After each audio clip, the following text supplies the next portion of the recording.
Hello, I'm Dr. Musil, and welcome back to Lecture 18 on Moral Skepticism.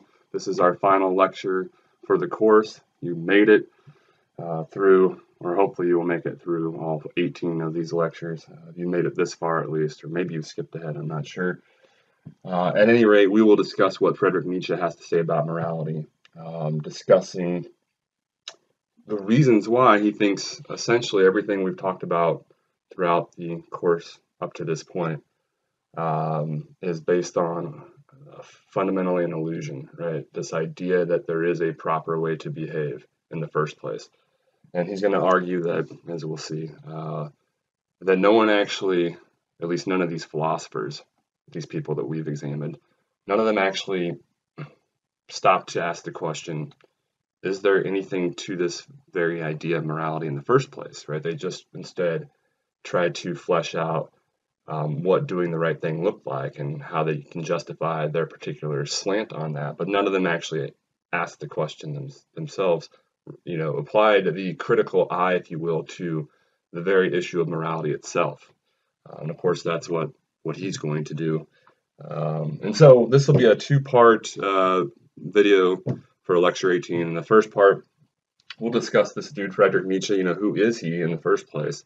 We know that he's associated with moral skepticism, and that he's going to try to convince us that we've wasted our time this entire course. But let's find out a little bit more about him. Who is this guy trying to convince us of this? And to do so, we'll actually talk a little bit about Arthur Schopenhauer as well, because as we'll see, he had a profound influence in many, many regards on Nietzsche, and then ultimately what Nietzsche's up to. In some sense, I'll say his entire project, Nietzsche's, is aimed at refuting the underlying pessimism. So Schopenhauer is known as a pessimist, and for his pessimistic philosophy, refuting the underlying pessimism that's latent throughout Schopenhauer's works. And so to better position ourselves in terms of understanding what Nietzsche is up to in general and that general project of combating nihilism, but then so too to better understand what he has to say about morality, and I argue at times as well to understand what he has to say about religion and his criticisms of religion. We're going to talk a bit about his more general philosophy, specifically his naturalism, his naturalistic take on reality, his reductionist take on reality as well, reducing, what is reality down to the moment, now. We'll elaborate on that and how then that's going to influence, among other things, his view of that there are such things as objective standards that apply all the time to everyone. Okay? And then we'll talk about this view of will to power, which is pretty reminiscent of kind of Rand's take, as we've fleshed out. What was that, lecture 16? Sort of his picture of what life, if left to its own natural devices, and so including us, if acting naturally, what exactly all of life amounts to. He says it's will to power, and so we'll flesh out what he means there.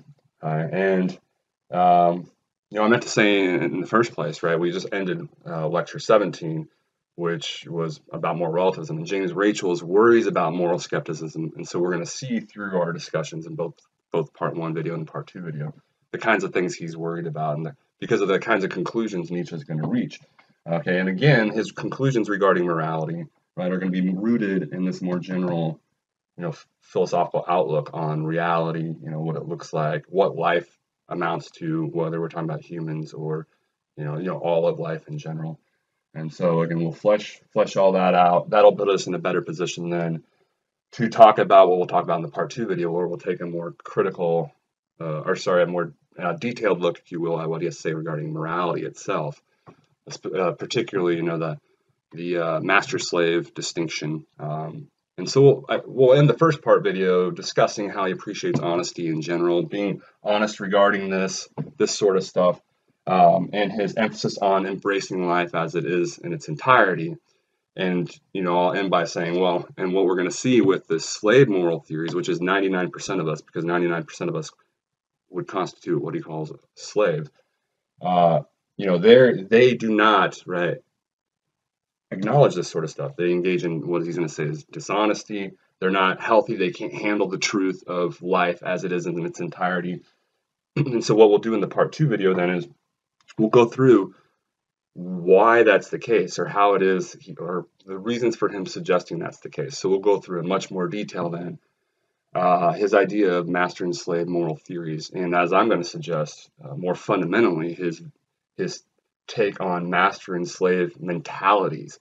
It comes down, yes, you can apply this to moral theories as he does, and we will, but it comes down to a more fundamental level, in some sense, to individual existential attitudes towards life. That's really what it comes down to. Now, he's been, I would argue, vastly misunderstood in many ways with respect to that, but the crux, right, of the master-slave distinction for Nietzsche comes down to one's fundamental view towards life. Do they accept it in its entirety, including all the pain and suffering therein? And that's going to be the key, because he doesn't think most people can accept it as it is.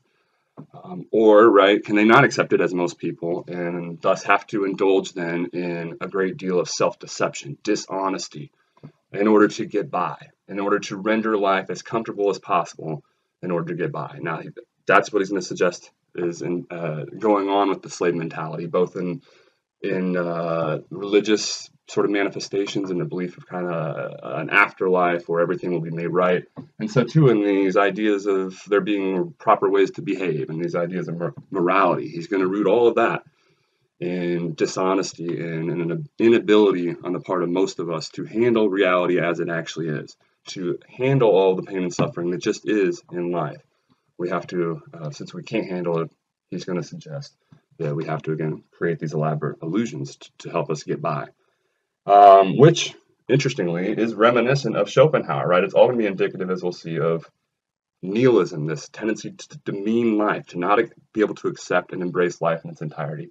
And so what's interesting is Schopenhauer is actually an atheist, right? And yet he's a full-blown skeptic, or not skeptic, nihilist. It represents the extreme version of nihilism, and we'll get into that. So it's interesting how both, we have all these religious examples of the slave mentality, right? But hey, just not being religious, that doesn't mean you won't be a slave either, right? Schopenhauer himself is actually a far worse slave, if you will, from Nietzsche's perspective than most religious individuals would be.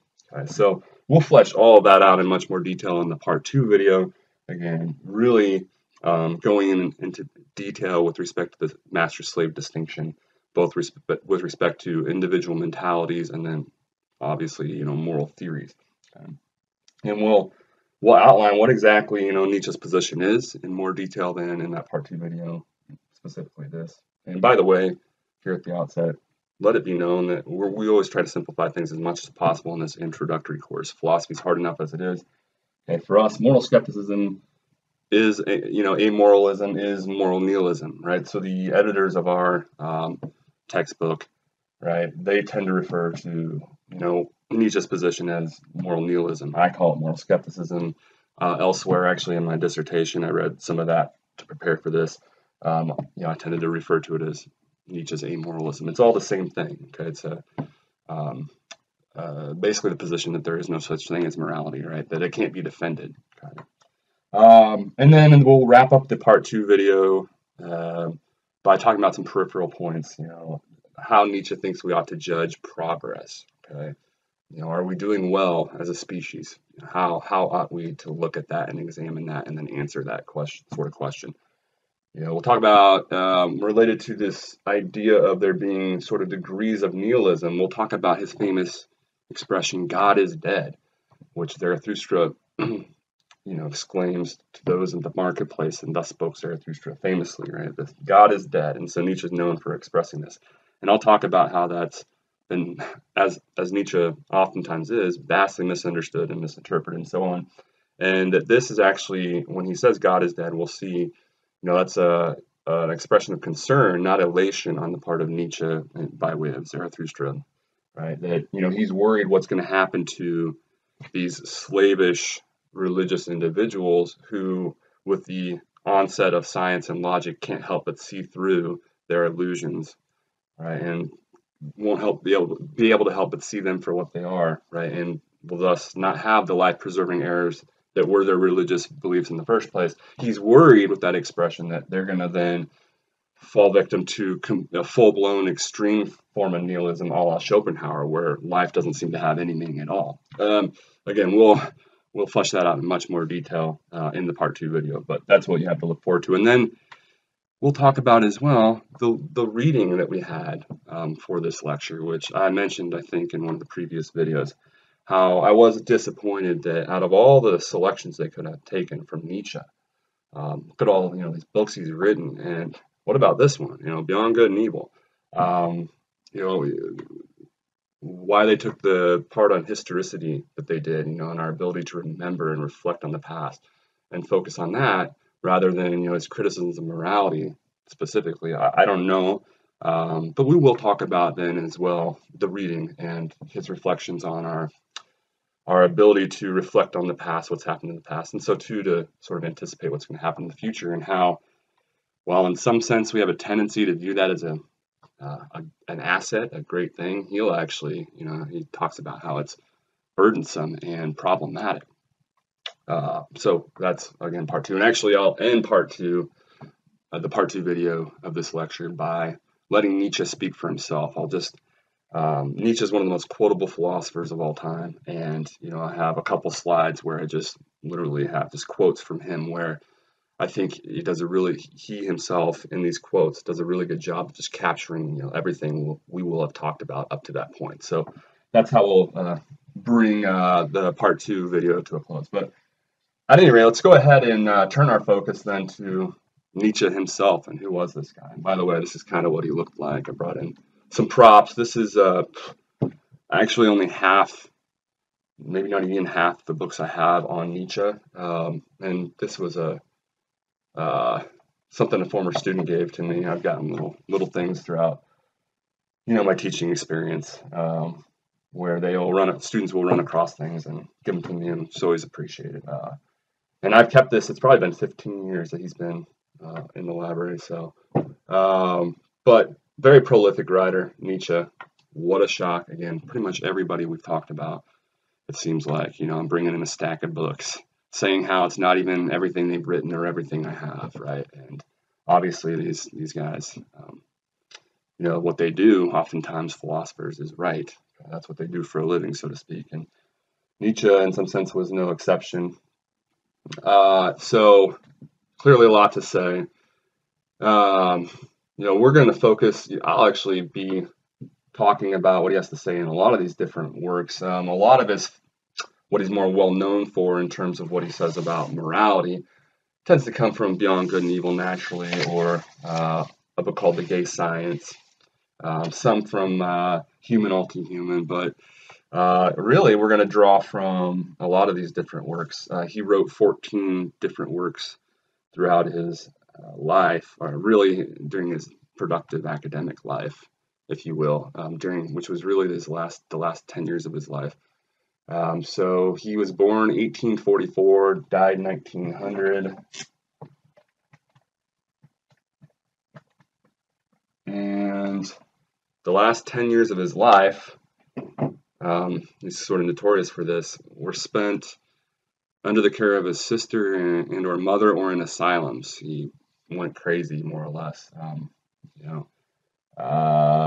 So he wasn't, again, that was for 10 years. So his productive time period was, I don't remember exactly when he started, but essentially it was this decade, for what it's worth, the 1880 through, up to 1890. I think it was January 1890 that he sort of, according to legend, clutches the mane of a horse and refuses to let go. And at that point, I guess people realize he's kind of lost it. And at some sort of, at that point forward, he's kind of deemed insane. And so really his productive time, this always kind of impresses me, is really 10 years where he's writing not 1, not 2, not 3, not 4, not 5, 14 books. Okay? I don't even know if I actually have them all in here. I do have all of his books, but a lot of these are written by Martin Heidegger, another philosopher. So a lot of these, Walter Kaufmann, this is written by him. So a lot of these aren't even the books by Nietzsche. But so obviously he's written a ton himself, and then lots of other people have written books on what he has to say naturally. So I saw this one. Right, don't confuse books like this one with the actual book itself. Thus spoke Zarathustra. And while I'm thinking about it, I think I mentioned this in another video. Philosophy is hard enough, right? But you add on to that, some of these guys and girls are writing in different languages to begin with, and so then they have to be translated, and that's a huge issue, I would argue, especially in ancient philosophy. But then personally, I've experienced that with Nietzsche. So it's one thing to try to figure out what they're saying in the original language, but then when you have to rely on somebody else to try to figure out what that person was saying in the original language, and then to try to adequately convey, hopefully, the correct interpretation to then your own language, that can be a huge issue. And so I thought of this, speaking of this, thus spoke Zarathustra. Wow, what an interesting book in itself. The first time I read it, I read this version. I think it's the Thomas Common translation, and it was like reading Old English. It was a miserable experience. I really didn't like the book, at least I thought. And then, I had to take a class at Boston University where not only was it a class on Nietzsche, just Nietzsche, it was a class on just this book, Thus Spoke Zarathustra. Read a different version, the Walter Kaufman translation, and it was a totally different experience. So I know I'm pretty sure I mentioned and raised that point in an earlier video, and I can't underscore that enough. That you need to, if you become interested in this stuff and explore some of these guys in more detail, that is definitely a point you'll want to have in mind, because you're going to take away two different things depending on whose translation you read. Not only that, but his books in general, or people's philosophy in general. I intimated earlier how he's been completely misunderstood and misinterpreted, notoriously in numerous ways. And this book is no exception. So even if we have a common translation and we seem to have the same thing there, it's amazing how different people can get different things from seemingly the same thing. And so Hitler famously, has his soldiers read this book because he construes the master-slave distinction as being, along the lines of race, right?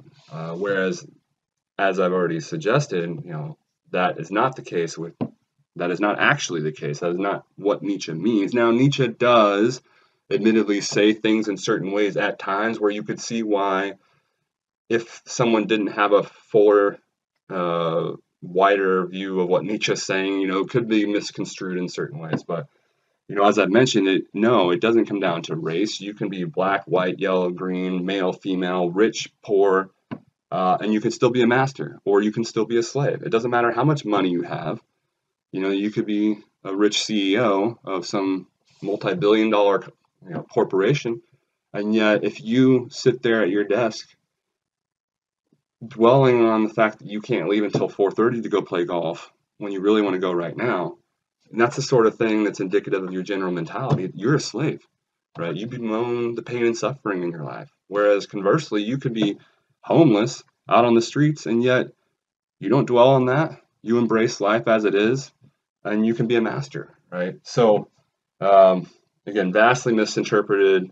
We'll talk again, God is dead and how that's oftentimes misinterpreted in the part 2 video.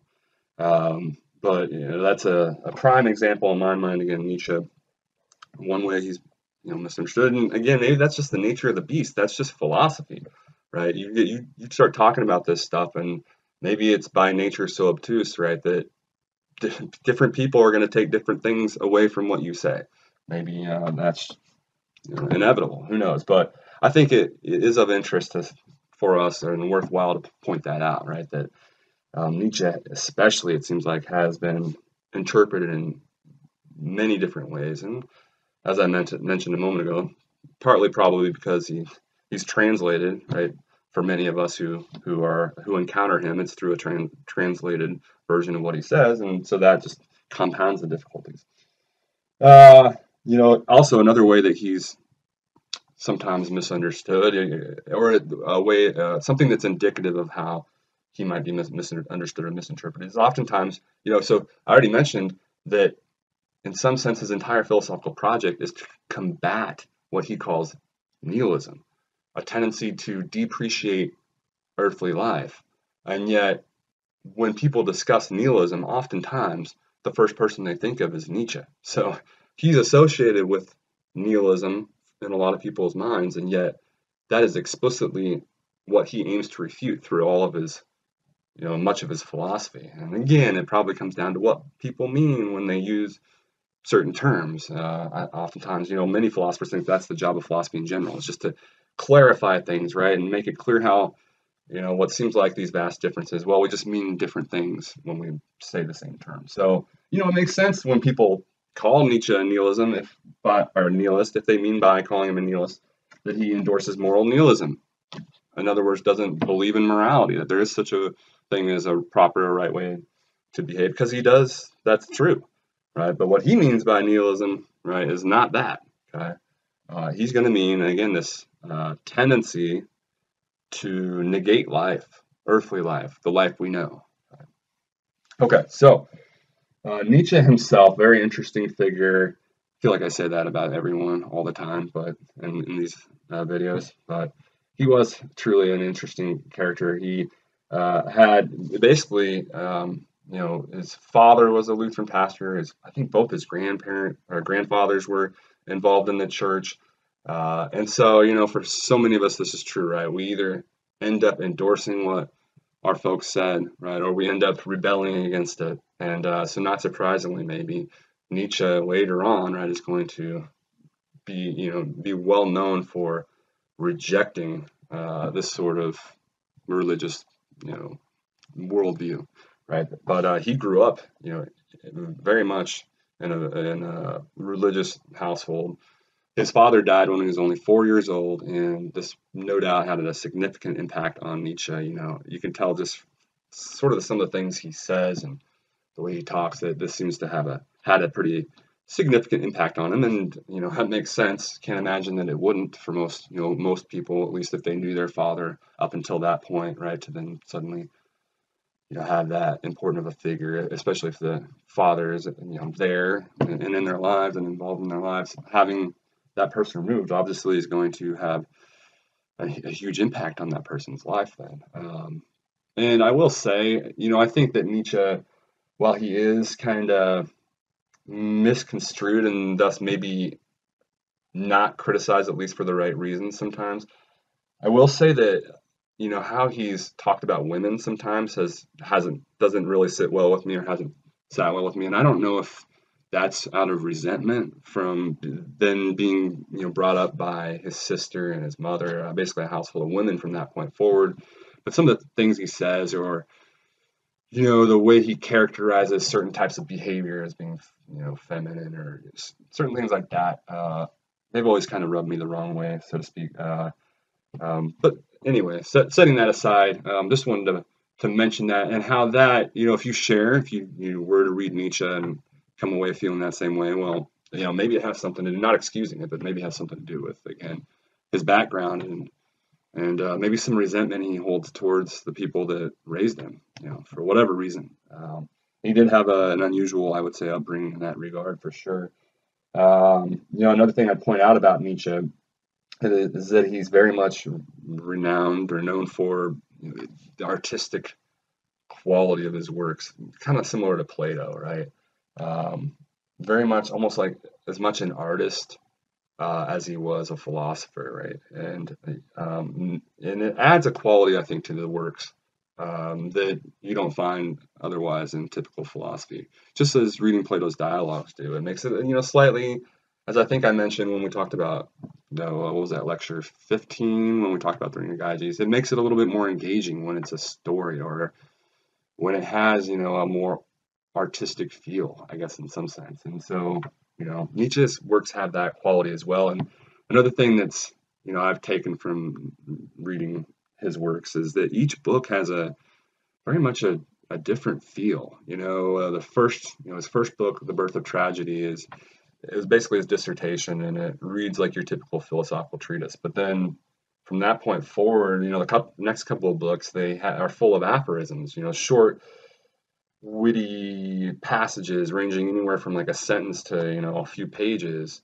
that are all numbered, and then they're interconnected. The idea is they can stand alone, but yet they're interconnected to the other passages that are numbered passages that are, you know, around them. Uh, by the way, who else did that? Schopenhauer. You don't see many figures throughout the history of philosophy writing in these aphorisms, but two figures you do see doing it: Schopenhauer and Nietzsche. So that speaks to, you know, as we'll get to more in a moment here, Schopenhauer's influence on Nietzsche. So, you know, those next few books, they read like, you know, again, they're full of aphorisms, so they have a completely different feel. And then you get, I think it was book 4, is Thus Spoke Zarathustra, where reads like a long, you know, epic or fairy tale, where you get all kinds of animals speaking, you get metaphor after metaphor, you know, biblical metaphors, you get all kinds of, I mentioned Plato, you get, you know, metaphors related to what, you know, Plato says, you know, the philosopher's obligation. Is it actually an obligation? That's debatable, right? For the enlightened philosopher, does the enlightened philosopher, as Plato discusses in Plato's Republic, did they have an obligation to ascend or descend back into the cave of ignorance and enlighten everybody else? Nietzsche, right, and Thus Spoke Zarathustra. Zarathustra descends down the mountain to the marketplace to try to enlighten people. God is dead. What are we going to do? But nobody's ready for him, right? His time has not yet come. Anyway, that's all, you know, metaphorical. Right? It symbolizes what's going on in Plato's Republic. Does Zarathustra, should he feel an obligation to descend down and speak to the masses, to the herd, so to speak? So totally different feel. Continues on that way. His last work, Esse Homo, totally different feel. It's him reflecting back on all his previous works. And, you know, some would argue the Antichrist is the second to last book. You get the same sort of, as he proceeds, he becomes more and more, it seems like, vitriolic and in your face, almost abrasive in his style. And in these last few works, the Antichrist and Esse Homo, a lot of the scholars would argue you can see Nietzsche sort of unraveling mentally.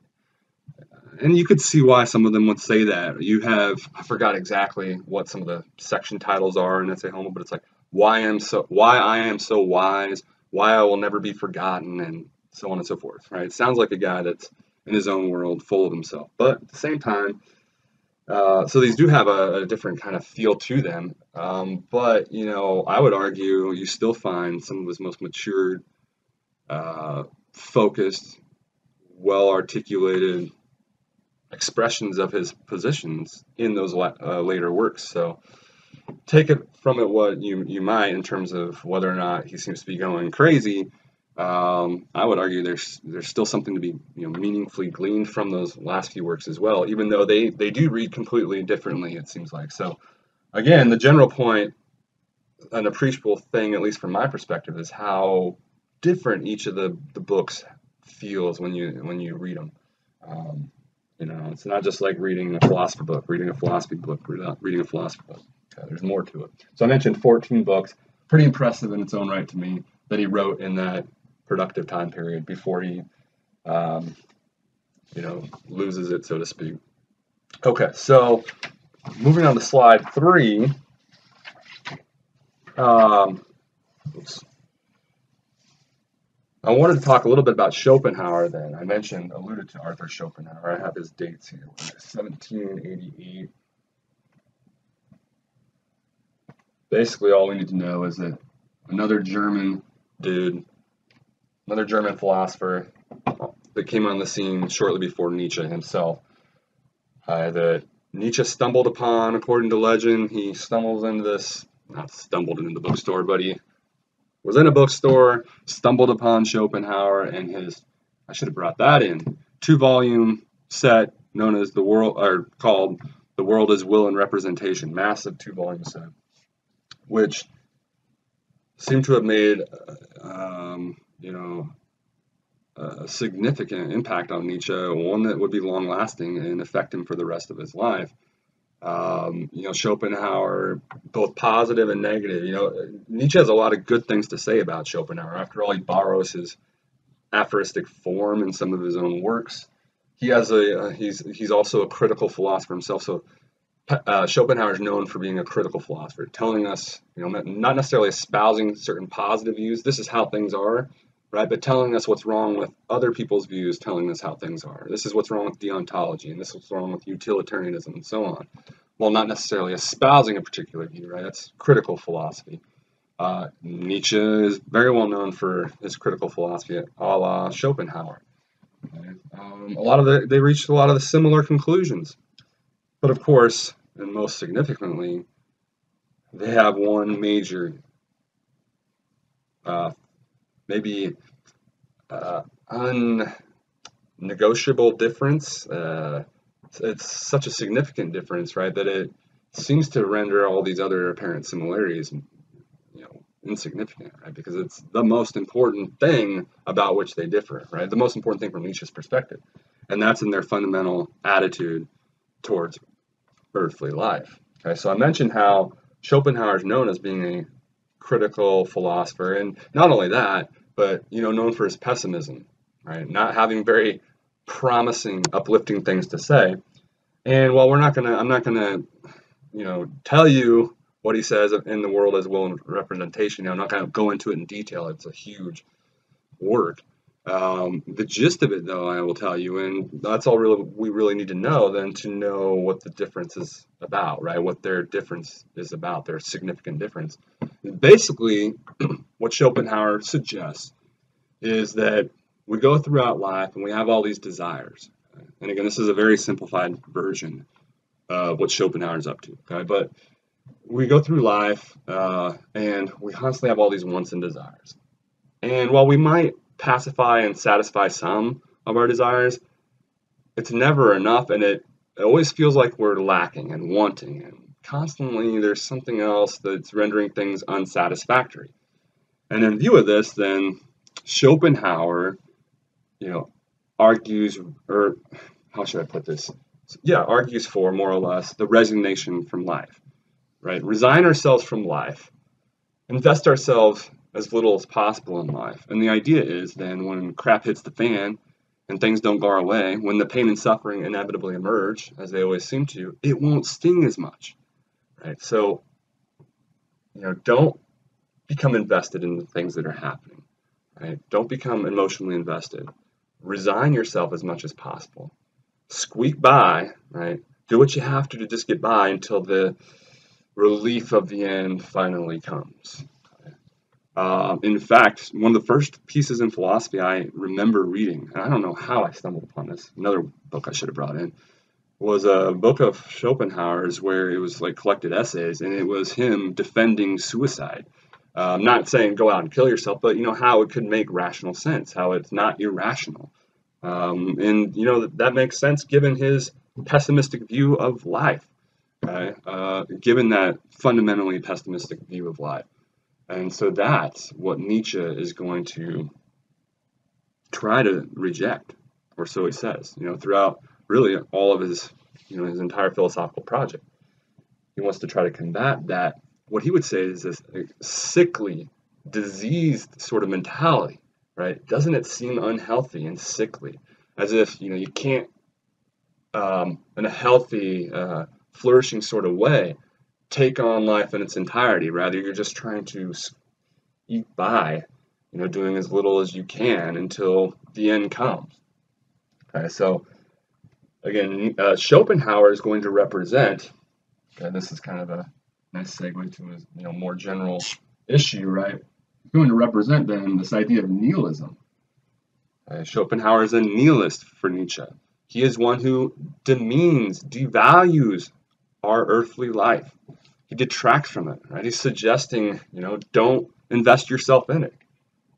It's better instead to resign from it. Okay? Nietzsche's going to preach the opposite. No, it's better to affirm life in its entirety, to accept it. Okay? The pain and suffering that might be implicit in it is no objection to it, right? That is life, and so be it. And so Nietzsche's going to argue, and what we ought to do instead is affirm life in its entirety. Right? And he's going to suggest a healthy individual, one who's capable of being honest with themselves about reality, this is what they'll do, right? They will affirm life in its entirety. They won't become bogged down by the pain and suffering implicit in earthly life.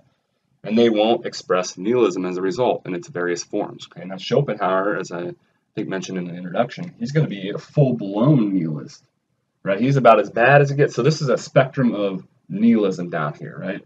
We have milder forms. He would say, religious individuals are all, insofar as there's this belief in a supernatural realm at least, right? They're all nihilistic in the sense that they're detracting from, that move is implicitly detracting from the full value of this life, right? You're removing our attention from this life and placing it, at least to some degree, on something else. That's nihilism. That's a depreciation of life as it is, and that's not embracing it and endorsing it in its entirety, right? And appreciating it to the full extent that you should be.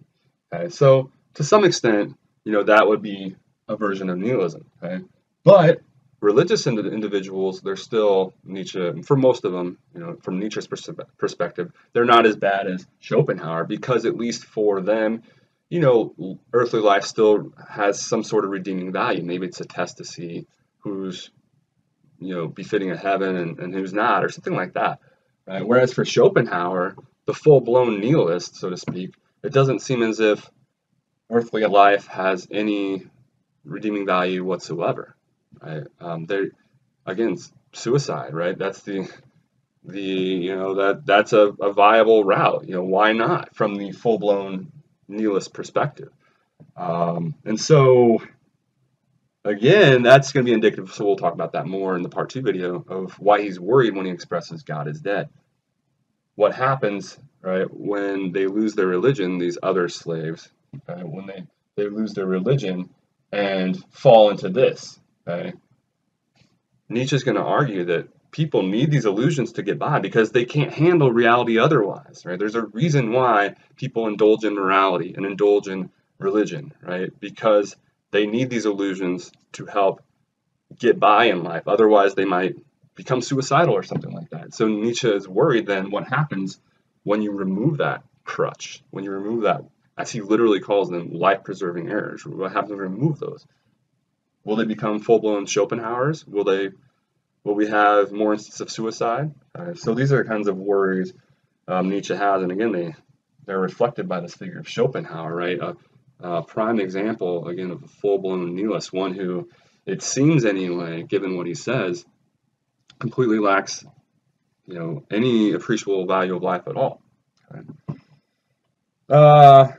I guess I should point out, at the bottom of slide 3, I mentioned this, right, that it's interesting, again, setting aside your ultimate views regarding Nietzsche, if anyone had good reason to bemoan their pain and suffering in life, it would be Nietzsche. He notoriously suffered a great deal in his own life, was bedridden because of various physiological ailments. We'd have these migraine headaches that would incapacitate him for numerous days on end. And I think that was part of the reason why he ultimately, so he had a position in academia for a while. It's been a while since I looked into this, but, at some early period herein, he resigns his position and moves to the top of the mountains.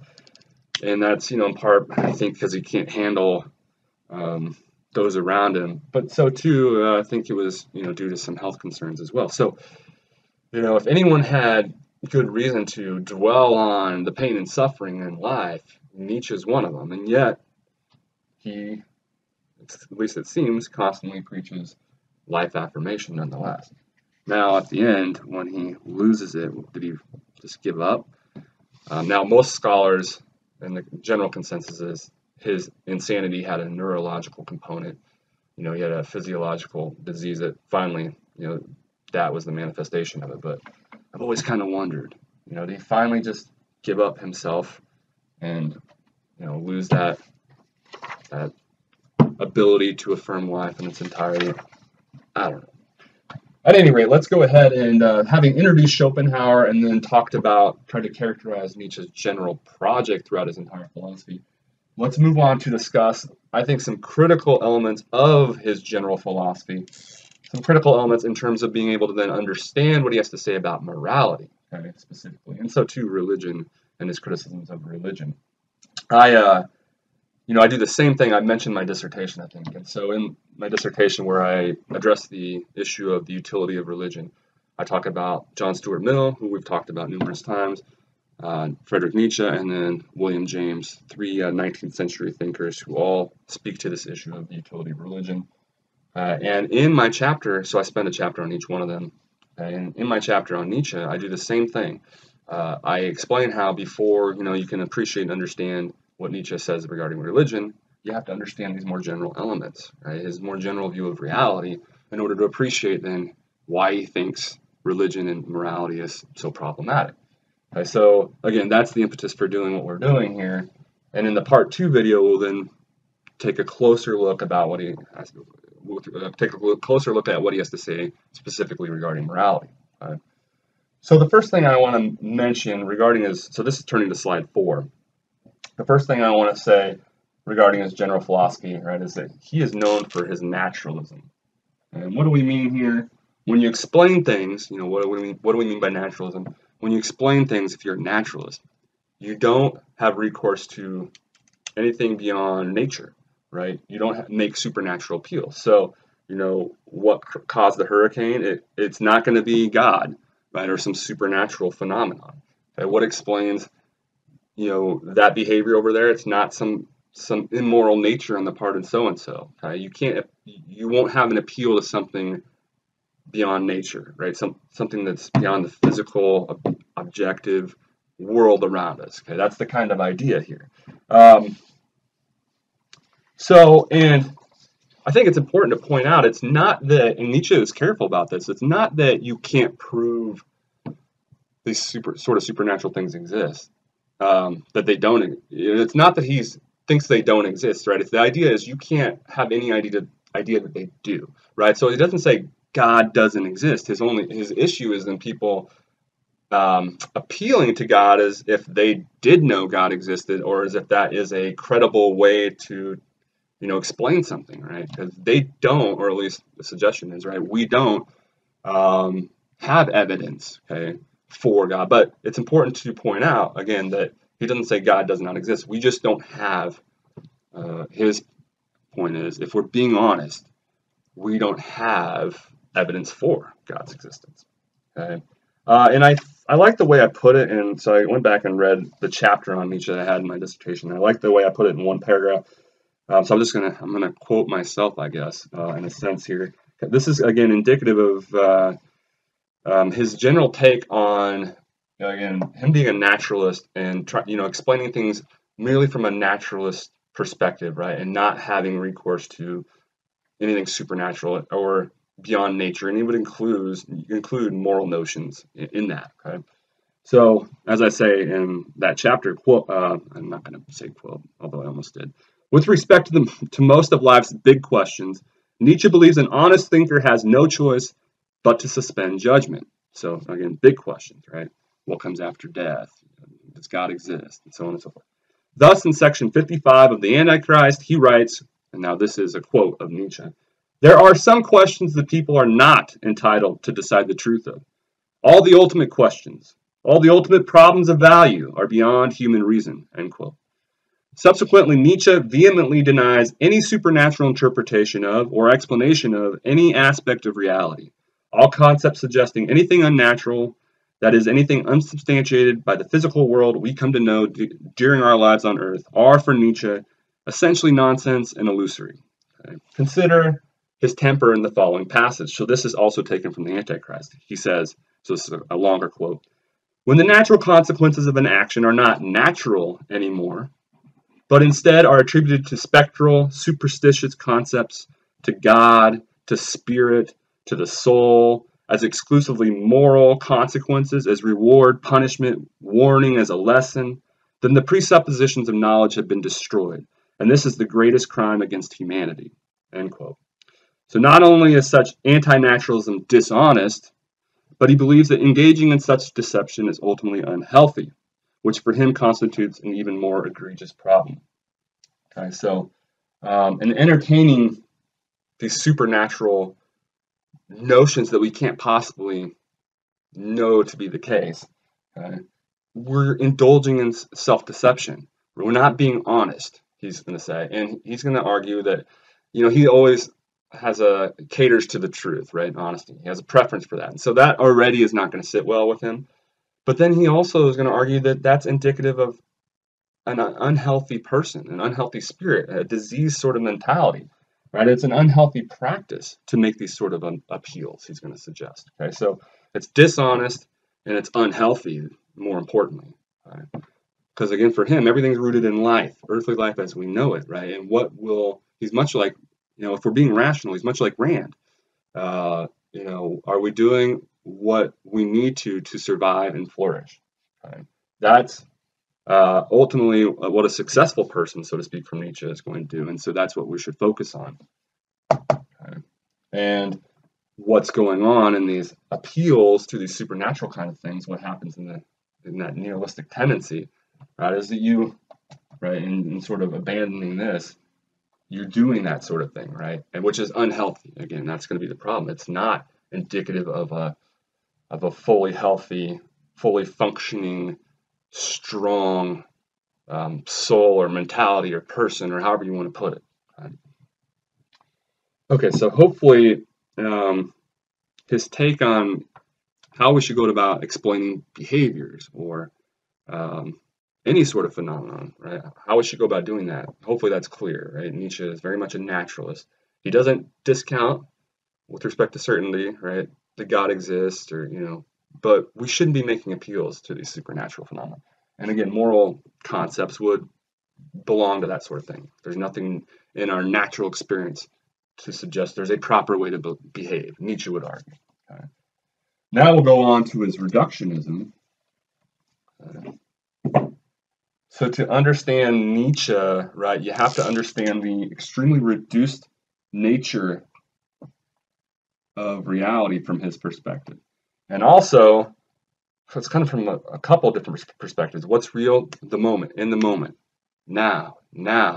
Reality, and the idea is reality is constantly in flux. There's nothing static about it, nothing permanent, nothing objective. Right? He would be one who would fall into the camp that would suggest you can't step into the same river twice. How could you? Right? There's something always changing about it. Right? And water's in slightly different places, and so on. Right? There's reality is constantly in flux, and part of that then, is going to entail a degree of danger. We don't know what's actually coming next, right? Because there isn't anything static about it, and that's going to explain, for Nietzsche partly, right, the psychology then behind this slavish mentality to try to act as if we can, right? This is part of the problem, is that we don't like the danger and the possibility of pain and suffering that might come, right, with not knowing what's going to happen. This moment by moment sort of existence. And so we create illusions that'll help us feel more comfortable with what is in fact a dangerous reality, right? Well, no matter what happens, right, things will be made right in a sort of afterlife, right? It doesn't matter what trials and tribulations I endure in this existence, it'll all be justified in the end or something like that. Okay? So there's this general on the part of slaves, this lack of appreciation, who he would call slaves, right? This lack of appreciation for this fluid sense of reality, right? That there is nothing that's objectively true of reality. And he also thinks of reality in a reductionist sense, and the way that he even approaches life, right? In this sense that the very idea of he talks about the plant, how the idea of a plant is misleading, and that we're talking as if there's this unity, this thing called a plant, when really he wants to suggest there's just hundreds of different drives that are actually underlying this so-called plant, right? There's actually a multitude of various drives that are together, steering it in a certain direction. So too with our behavior, right? We have a tendency to talk as if it's just one, or one entity making one decision. When no, there's a whole multitude of factors or drives constantly at play that are determining everything we do, in some sense, he would say, right? And that are at least factoring into what we're doing. And we have a tendency to completely ignore, 99% of it. And act as if, there's just this one way we're behaving and we're completely in control. No, he's saying Really all there are is billions of disparate life forces or drives, right? And some of them are kind of muddled together or happen to coexist in this entity called Dr. Brad Musil, right? But I mean, it's really just, what we tend not to see is that there's lots of underlying drives, right, to belie that Dr. Brad Musil. Hopefully some of that's making sense. I know some of this gets pretty complicated when you get into this, metaphysics sort of stuff, what is real and so on. But again, the idea is, it takes a very reductionist approach to things, right? What is reality? It's very much in the moment. It's constantly changing. There's nothing static or permanent or objectively fixed about it. And what's more, there are always constantly thousands of various forces at play that are steering everything that's happening. You can't pinpoint and label, this is what caused this, as if you've isolated one thing. Immoral behavior on the part of Joe is what caused him to murder Sally or whatever, right? You're always in labeling things as such. He's going to point out you're always, in some sense, mischaracterizing the truth, right? No, there were a plethora of various factors that ended up leading to that behavior that we ended up seeing. Again, hopefully you don't have to have a complete understanding of this, but hopefully it's the sorts of things he's pointing out or emphasizing are kind of making sense at this point. And then as long as you have a kind of a general grasp of his general points here, then you'll be in a better position, again, to understand what he's saying regarding morality, okay, and how this will then apply to that. Okay. Blah, blah, blah. I want to talk for a moment about this idea of will to power. Okay. Again, I am reminded of Rand when I think of this notion of will to power. Okay. In the sense that it's really just him describing life as it naturally is. Okay, now humans have a tendency, unfortunately, to screw it up, right, and to limit their own will to power, so to speak, just like Rand talks about. How we have a tendency to act on the standard of death as suicidal or irrational animals. Very similar, again, what Nietzsche's doing here, and that's one of the reasons why in the Rand lecture I suggested, I have to think that she was at least familiar with Nietzsche, given how similar she makes, not only that she makes the same points, but how similar she presents them oftentimes. Okay, so we're already familiar with kind of what Nietzsche's going to say, right, with respect to will to power, insofar as we're familiar already with the sorts of things Rand said. Okay. He basically says, and then he talks about this idea of will to power, and I should say from the outset, so this is slide 5, should acknowledge from the outset that there is no consensus necessarily regarding what he means by this idea of the will to power, just like there's arguably no consensus regarding anything Nietzsche says. Right? He's notoriously open to interpretation and debate, as I've been alluding to. So, acknowledge that, what does he mean? There's debate about it, okay? But I've read a lot of Nietzsche, and I will also say that he appeals this idea of will to power, whatever it might mean, throughout his entire writing career, from not necessarily Birth of Tragedy, but the first few books all the way to the end. He appeals this idea of the will to power, and so, granting that there is some debate about what it amounts to, I would argue that, again, it's very reminiscent of what Rand suggests. It's just a description of what life entails. Okay, 1 second. And it's just a depiction of what all of life is. This idea that all of life, insofar as it's living, will just do whatever it needs to do to survive and flourish, to acquire power, right, if you will. It'll do what's necessary to survive and flourish, and that entails, oftentimes, what's necessary is to exploit its surroundings, whether that be, the environment or resources, or sometimes even people, or, other species or other living things, right? So everything that's, insofar as it's alive, it has this so-called will to power. It exudes this will to power. Even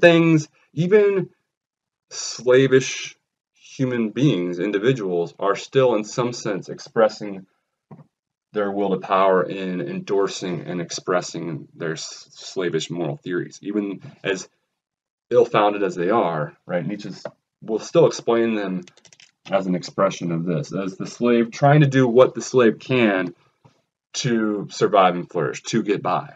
Okay? So one way or another, all of life will do what it takes to survive and flourish. Okay? Now, implicitly, he's going to suggest that the slave is not doing this well. That's why the slave is unhealthy.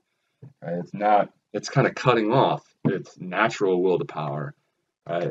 Not being as truly strong and healthy as it could. And by the way, what is that movie? You Can't Handle the Truth. I always forget it when I do this lecture. I always rely on my students to remind me. I have a terrible memory, as you guys know by now. Few Good Men? Few Good Men, maybe. You Can't Handle the Truth. That is the, what's the word? That is the allegation that Nietzsche is raising against all the slaves. They can't handle the truth of reality, specifically, typically, the pain and suffering in it. And so they indulge in all these self-deceptions and so on and so forth. And in doing so, he would say they're not exerting their will to power as well as they could be, and as a healthy of a form as they could be. And hopefully that'll become clearer in the part 2 video and as we proceed in general. While I'm thinking about it, what I was jotting down is this a point that I've had in the back of my mind, I've been intending to raise here, is that, and I should have said this in the introduction when I was introducing Nietzsche, and that's that he is not a moralist. Okay, he reminds me of David Hume in the sense that they think of themselves as psychologists more so than maybe philosophers, right? They are interested explicitly in human nature. Hume says explicitly, studying human nature, and so too it seems to be the case with Nietzsche, right? He's interested in describing, not prescribing, right? Describing how reality is, specifically with us humans, and how we tend to work, right or wrong, good or evil, right? This is what humans seem to tend to do, and then he gets into why he thinks that's the case as well, right? Why they tend to indulge in all these illusions. But he really sees himself as a kind of psychologist, right? Exploring our human tendencies and psychological tendencies, and why it is that we tend to do the sorts of things that we do. And so, it makes sense to mention that now then, right? When we're talking about will to power, well, we have a tendency, right, to, if left to our natural devices, right, to do what we have to survive and flourish, to exploit our environment and our, whatever resources we can, to survive and flourish. And those of us that are strong and healthy, we'll embrace life in its entirety as we do this, and we'll do this in a fully fleshed out version, in a healthy sort of way. Whereas those that are slavish, right, who can't handle the truth about reality, will do that. They'll still do this, right, but in a very diseased sort of way. Just as we can have a physiological ailment, right? We can break a bone. Well, so too, 99.9% of us have a kind of psychological ailment, if you will, right? A kind of diseased mentality, that hampers us. Of course, we don't realize it. Nietzsche, the psychologist, is going to try to bring it to light for us, right? But we're hampering our, as Rand says as well, right? Given the self-sacrificing tendencies of religion and morality, we're hampering our true potential, right? And our actual capacity to be as strong and healthy as we can be. And we're cutting off implicitly in some of these self-deceptions, we're cutting off our natural will to power. Okay? And that's the sense in which it's unhealthy. Okay. Again, this idea of will to power, it's not an objection to life. It's not something we should try to explain away and defend. He just thinks that is how life works, right? Everything that's alive, all these various life forces, they're going to do what they can do to continue to be alive and to flourish. Look at the rest of nature, right? Just as Rand says, and you see this, it's just how it works, right? Some of those life forces are going to die off then, right? So that the other ones can continue to survive and flourish, and that's just how it works, right? But it's only us that convince ourselves of certain things like everyone is equal and we should all survive for as long as possible, and so far and so forth, or so on and so forth, right? No, these sorts of things are not actually, true in nature, Nietzsche's going to say. They're self-deceptive. Okay? They're, again, indicative of illusions on our part. Okay. So turning to slide 6, I mentioned this before, right? Nietzsche himself, it's all about honesty, right? He tends to value this honesty. So in the part 2 video, I'll mention a quote of his, and we've alluded to this in various lectures. You know, this idea is ignorance bliss. Is the path to truth painful, right? Is it the case that these are two divergent paths?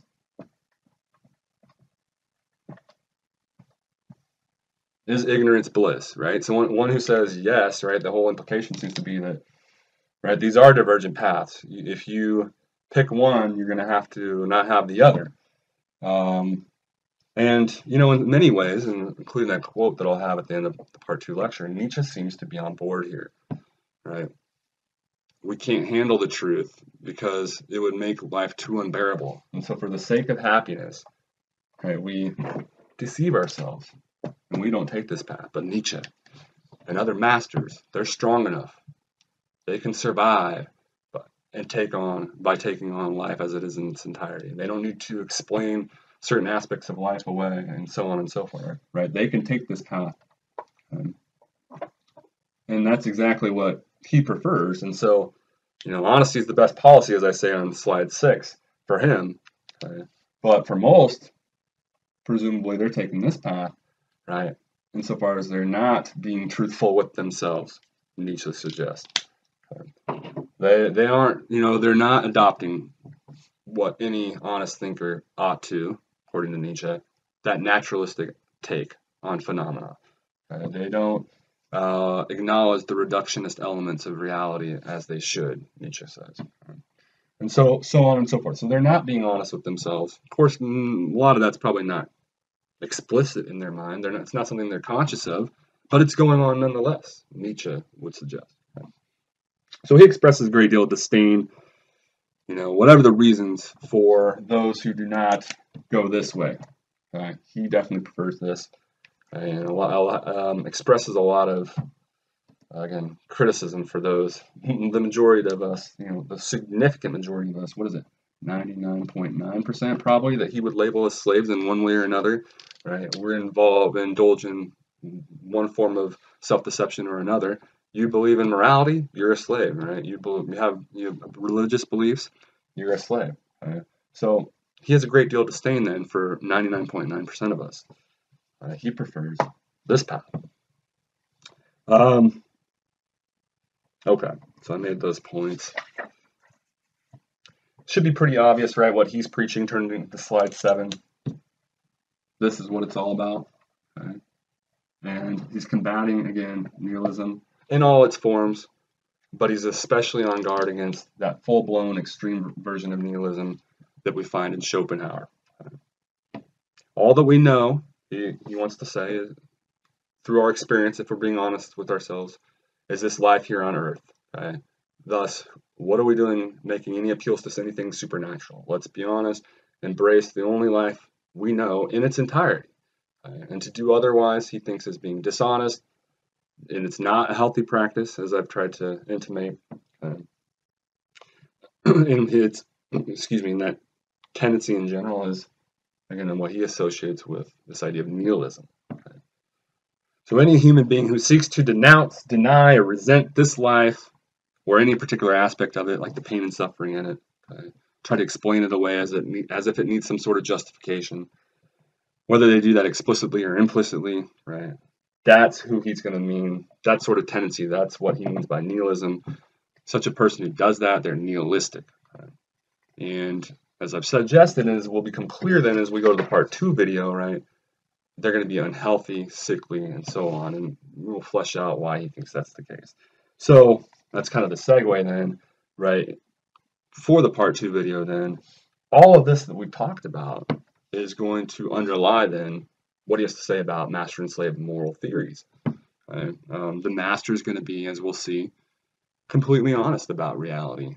And in doing so, the upshot with respect to morality is going to be that they're going to concede that there is no such thing as a proper way that we ought to behave. Okay?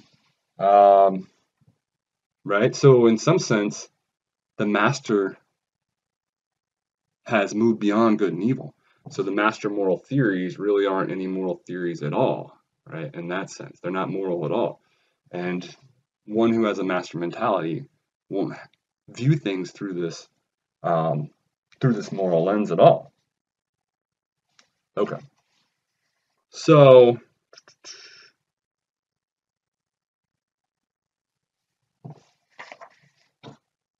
slaves, of course, right, will do the opposite, as we'll see.